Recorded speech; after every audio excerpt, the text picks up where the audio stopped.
Hi అండి, welcome to our channel Satyavani's kitchen. Sankranti పండుగ వచ్చేస్తుంది కదండి. నేనైతే పిండి వంటలు స్టార్ట్ చేసేసాను. ఫస్ట్ అయితే ఇంట్లో చక్కడాలు వండుకున్నామండి. మా ఇంట్లో వాళ్ళందరికీ కూడా చక్కడాలు అంటే చాలా ఇష్టం. ఫస్ట్ అయితే మేము ఇవే చేసుకుంటాము. చక్కడాలు వండుకునే రోజున కొంచెం పని ఎక్కువ ఉంటుందండి. మార్నింగే ఎర్లీగా లేచేస్తాము. సంక్రాంతికి నెల ముగ్గులు పెట్టుకోవాలి కదండి. అందుకే మార్నింగే లేచి ఇలా కళ్ళాపు వేసేసుకుని నెల ముగ్గులు అయితే పెట్టుకుంటున్నాము. మట్టి నేల మీద అయితే పేడ కళ్ళాపు వేసుకుని ఆవు పేడతో కళ్ళాపు వేసుకుని నెల ముగ్గు పెట్టుకుంటే చాలా అందంగా ఉంటుందండి. మాకైతే సిమెంట్ రోడ్డు కదండి, అందుకే ఆవు పేడతో కళ్ళాపు వేసుకోవడం అంటే కుదరదు. కొద్దిగా కళ్ళాపు వేసేటప్పుడే దానిలో కొద్దిగా ఆవు పేడ వేసేస్తామండి. భోగి రోజున ముగ్గుకైతే నేను ఆవు పేడతో కళ్ళాపు వేసే పెడతానండి, సిమెంట్ రోడ్డు అయినా సరే.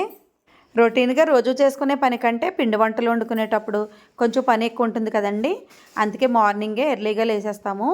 ఈరోజైతే చక్కడాలు కాబట్టి ఇంకా ఎక్కువ పని ఉంటుంది. పిల్లల్ని స్కూల్కి పంపించిన తర్వాత రోజుకొక ఐటెం అయితే వండుకోవాలండి. మొన్న 31st అయితే మొత్తం ఈ వాకలంతా కూడా ఫిల్ చేసేసామండి రంగుల ముగ్గులతోని. మా వీధిలో ముగ్గులు బాగా పెట్టుకుంటారు. ఇక్కడ పక్కనే వేప చెట్టు ఉందండి. ఈ వేప చెట్టు మీద పక్షులన్నీ వస్తూ ఉంటాయి. ఇలా ముగ్గులు పెడుతుంటే అవి అలా కూస్తుంటే మనసుకు చాలా సంతోషంగా అనిపిస్తుందండి. పండగ అంటేనే బోల్డన్ని పనులు ఉంటాయి కదండి. ఇల్లులు అది క్లీన్ చేసుకోవాలి కదండి. ఇల్లు క్లీన్ చేయడానికే 5 days పట్టింది. ఇల్లులు క్లీనింగ్ అయిన తర్వాత పిండి వంటలు అయితే స్టార్ట్ చేసామండి. మామూలుగా అయితే ముందు రోజు సాయంత్రమే పెట్టేసుకుంటామండి ముగ్గులు. నిన్నైతే ఇల్లు క్లీనింగ్లో ఉండి బాగా లేట్ అయిపోయిందండి, అందుకే పెట్టలేదు. ఒక్కొక్క రోజు అయితే మేము సాయంకాలమే పెట్టేసుకుంటూ ఉంటాము. ఈరోజు పని ఎక్కువ ఉంది కదా అని ఇలా సింపుల్గా పెట్టేస్తున్నానండి ముగ్గులైతే. మేమైతే ఈ సంక్రాంతి నెల రోజులు కూడా ఇలా సంక్రాంతి ముగ్గులు నెల ముగ్గులు పెట్టుకుంటామండి. ఇలా 4 వైపులా చుక్కలతో ముగ్గులు పెట్టి మధ్యలో చందమామను అయితే వేస్తాము. సంక్రాంతికి నెల రోజుల ముందు గుళ్ళో నెల పెడతారండి. గుళ్ళో నెల పట్టిన తర్వాత మనం ఇంటి దగ్గర ఇలా చందమామను పెట్టుకోవడం స్టార్ట్ చేసుకోవాలి. ఈ ముగ్గులు అయితే భలే డిఫరెంట్గా ఉంటాయండి, చాలా బాగుంటాయి. మొన్న 31st రోజునైతే మొత్తం ఈ సిమెంట్ రోడ్డు అంతా కూడా కలర్స్ ముగ్గులు వేసామండి. 5 గంటల వరకు పట్టింది. ఎంత టైం పట్టినా సరే 31స్ట్కి ప్రతిసారి మేము కంపల్సరీ కలర్స్ ముగ్గులే వేసుకుంటాము. అలాగే మకర సంక్రాంతి రోజున కూడా కలర్స్ ముగ్గులే వేసుకుంటామండి. ఎక్కువ టైం ముగ్గులకైతే మేము తీసుకుంటాము. సంక్రాంతి అంటేనే పిండి వంటలు ముగ్గులు కదండి. నేనైతే కొంచెం ఫాస్ట్గానే ముగ్గులు పెట్టేస్తానండి, ఎక్కువ టైం తీసుకోను. ఇలా కళ్ళాపు వేసి ముగ్గు పెట్టడానికి ఒక 20 నిమిషాలు పడుతుందండి. అంత త్వరగా అయితే నేను ముగ్గు వేసేస్తాను. మాకు చిన్నప్పటి నుండి కూడా ముగ్గులు పెట్టడం బాగా అలవాటండి. మా అమ్మ వాళ్ళ ఇంటి దగ్గర చాలా పెద్ద వాకిలి ఉండేది. మేము అందరం అక్క చెల్లెళ్ళు 5గురు అండి. 5గురికి కూడా ముగ్గులు పెట్టడం చాలా బాగా వచ్చండి. మేము చిన్నపిల్లలప్పుడే మా అమ్మగారు ఇలా ముగ్గులు పెట్టడం అది నేర్పించేశారు. పండగ నెల అంతా కూడా వాకిలంతా గ్యాప్ లేకుండా ముగ్గులు పెట్టించేవారండి. ఇప్పుడు కూడా 5గురు అక్క చెల్లెళ్ళం కూడా ఒకే ఊర్లో ఉంటామండి. అందుకే సంక్రాంతి పండగకి అందరం కలిసే ఉంటాము, చాలా బాగుంటుందండి.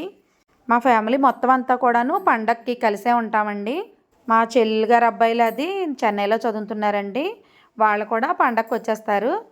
అందరికీ సంక్రాంతి 3 రోజులే కానీ మాకైతే 5 రోజులండి. ఎందుకంటే సంక్రాంతి అయిన తర్వాత అందరం కలిసి మూవీకి అయితే వెళ్తామండి. సంక్రాంతి పండుగ అయ్యాక వచ్చే సండేకి మా వీపరాల గారు ఊర్లో అయితే పోలం తల్లి జాతర జరుగుతుందండి, చాలా బాగుంటుంది. మొత్తం మేము 5గురు అక్క చెల్లెళ్ళు, పిల్లలు, కొడుకులు, కోడళ్ళు అందరం కూడా ఊరు వెళ్తామండి. 2 days అయితే అక్కడే ఉంటాము. లాస్ట్ ఇయర్ వరకు కూడా మా అమ్మ వాళ్ళ ఇంటికే వెళ్ళిపోయేవాళ్ళం అండి. ఎందుకంటే అక్కడ పెంకుటిల్లు అది చాలా బాగుంటుంది, వాతావరణం అంతా కూడా అక్కడే వండుకునేవాళ్ళము.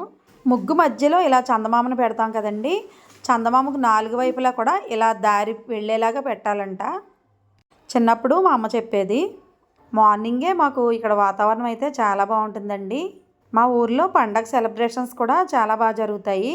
ముగ్గుల పోటీలు అది జరుగుతాయండి, చాలా బాగుంటాయి. మాకు దగ్గరలోనే గవర్నమెంట్ డిగ్రీ కాలేజ్ అయితే ఉందండి. కబడ్డీ పోటీలు అది జరుగుతాయండి. మా మనవలు అయితే ఇంకా లేగలేదండి, లేచారంటే ముగ్గు పెట్టేటప్పుడు వాళ్ళే పెట్టేస్తామంటారు.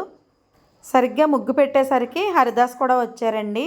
హరిదాస్కి బియ్యం వేసేటప్పుడు అయితే వీడియో తీయడం కుదరలేదండి. బియ్యం వేసేసిన తర్వాత వీడియో తీస్తుంటే, ఫోటో తీస్తున్నారా పాపగారు, నాకు కాఫీ ఇవ్వండి అని అడుగుతున్నారు. ఓ ఫోటో కడిగించి నాకు ఇవ్వండి అని అడుగుతున్నారు. చక్కడాల వంట అయితే స్టార్ట్ చేసేసానండి. 1/2 kg మినపప్పు తీసుకుని ఇలా ఫ్రై చేసిన తర్వాత పొడి చేసి పక్కన పెట్టుకోవాలి. నేనైతే 3 kg రేషన్ బియ్యం తీసుకున్నానండి. రాత్రి పడుకోబోయే ముందే నానబెట్టేశాను. మార్నింగే లేచి ఇలా పిండి మెత్తగా పిండి పట్టించేసి జల్లించుకుని ఇలా కలిపేయాలండి. ఇందులో నువ్వుపప్పు కూడా వేసానండి, 150 గ్రాముల వరకు.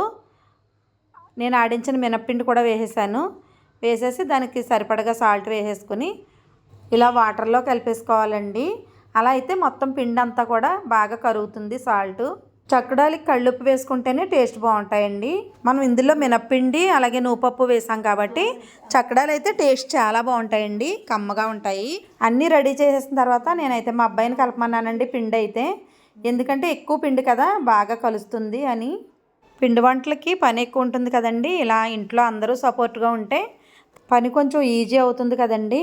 చక్కడాలు చేతితో చుట్టడం అంటే అందరికీ రాదండి, అది ఎక్స్పీరియన్స్ ఉన్న వాళ్ళకే వస్తాయి.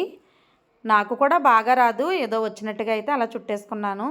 మా ఫ్రెండ్ ఒక ఆవిడ వచ్చారండి, ఆవిడ నేను కలిసి ఇలా చక్కడాలు అయితే ప్రిపేర్ చేసేసాము మొత్తం అన్నీ కూడాను. కాటన్ క్లాత్ మీద అయితే చక్కడాలు చుట్టుకోవాలండి. ఎందుకంటే ఆయిల్లో వేసేటప్పటికి మొత్తం వాటర్ అంతా కూడాను ఈ క్లాత్ లాగేసుకుంటుంది. అందుకే కాటన్ క్లాత్ మీద అయితే మనం చక్కడాలను చుట్టుకోవాలి. ఇలా చుట్టేసిన చక్కడాలని మనం ఆయిల్లో డీప్ ఫ్రై చేసేసుకోవాలండి. చక్కడాలు చుట్టేసిన తర్వాత ఒక హాఫ్ అన్ అవర్ అయిన తర్వాత చక్కడాలు అయితే వేపేసుకోవచ్చండి. ఇలా ఆయిల్ హీట్ అయిన తర్వాత ఇలా రెండు పట్టుకొచ్చి వేసేసుకోవడమే అండి. చక్కడాలకైతే ఆయిల్ ఎక్కువ పీల్చదండి. ఇలా కలర్ వచ్చేసిన తర్వాత మనం చక్కడాలను అయితే తీసేసుకోవచ్చు. నేను చుట్టిన చక్కడాలు అయితే కనుక టేస్ట్ సూపర్ ఉన్నాయండి, చాలా కమ్మగా ఉన్నాయి, అలాగే చాలా గుల్లగా కూడా వచ్చినాయండి. మా ఇంట్లో వాళ్ళందరికీ కూడా చక్కడాలు అయితే చాలా బాగా నచ్చేసినాయండి. చాలా గుల్లగా వచ్చినాయండి, నోట్లో వేసుకుంటే కరిగిపోయేలాగా. చక్కడాలు అయితే తింటుంటే ఇంకా తినాలనిపిస్తుందండి, అంత బాగున్నాయి. సాయంకాలానికి అయితే మాకు తెలిసిన వాళ్ళు గొబ్బిళ్ళకి పిలిచారండి, మా తనిష్కని తీసుకుని నేనైతే వెళ్ళానండి. చాలా బాగా చేశారు. గొబ్బిళ్ళ పాటలన్నీ పాడేసిన తర్వాత ఇలా పిల్లల్ని పెళ్ళికొడుకు పెళ్ళికూతురులా కూర్చోబెట్టి సరదాగా పెళ్లి పాటలు అయితే పాడతారండి, చాలా బాగుంటుంది. ఇలా పెళ్లి పాటలు అయిన తర్వాత మంగళహారతి ఇచ్చి గిఫ్ట్స్ అయితే పంచిపెట్టుకుంటారండి. ఓకే అండి, ఈ వీడియో మీకు నచ్చితే తప్పకుండా లైక్ చేయండి, షేర్ చేయండి, కామెంట్ చేయండి.